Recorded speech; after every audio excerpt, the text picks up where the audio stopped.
దేవునికి మహిమ కలుగునుగాక.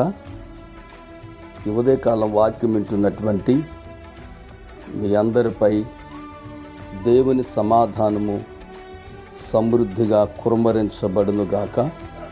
ఆమేన్. ప్రభునందు ప్రియులరా, దేవుని వాక్యాన్ని చదువుతున్నాను. కీర్తనాకారుడైన దావీదు రాసినటువంటి 55వ కీర్తన 22వ వచనాన్ని ధ్యానిద్దాము. నీ భారము యెహోవా మీద మోపము, ఆయనే నిన్ను ఆదుకొను. సోదరుడా, జీవితం చాలా విలువైంది, అది చాలా చిన్నది కూడాను.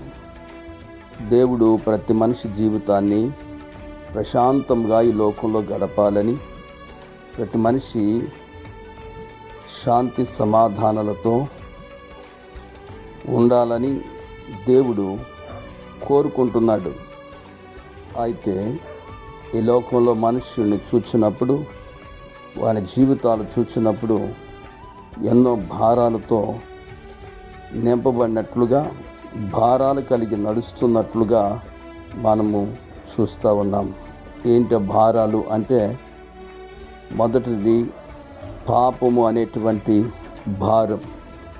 పాపము అనేది చేయటం సులువే, కానీ దానిని మోయటం చాలా భారంతో కూడినటువంటిది. దాని పర్యవసానం చాలా ఘోరమైనటువంటిది. కాబట్టి పాప భారము ఈ లోకములో శాపాన్ని భరించే విధంగా తీసుకుని వెళుతుంది. అలాగే పాప భారము మానవుని ఆత్మను నరకమునకు తీసుకొని వెళ్ళిపోద్ది. అంతేకాక పాప భారము మనిషిని శాంతి సమాధానం లేకుండా చేస్తుంది, ఒంటరిని చేస్తుంది, పనికిరాని వానిగా చేస్తుంది. కాబట్టి ఈ పాప భారమును తీయగలిగినటువంటి వారు ఈ లోకంలో ఎవరైనా ఉన్నారు అంటే ఎవరూ లేరని చెప్పాలి. ఎందుకు అంటే, ఈ భారాన్ని తీసివేయగల ఒకే ఒక దేవుడు, ఏకైక దేవుడు మన ప్రభు అయిన యేసుక్రీస్తు.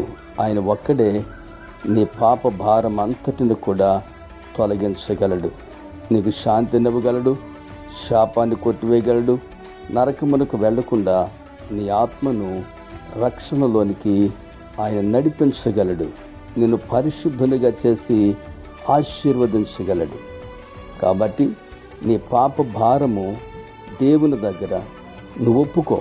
నీ పాపాన్ని కప్పుకొనక దేవుని ఎదుట ఒప్పుకున్నట్లయితే నీ భారమును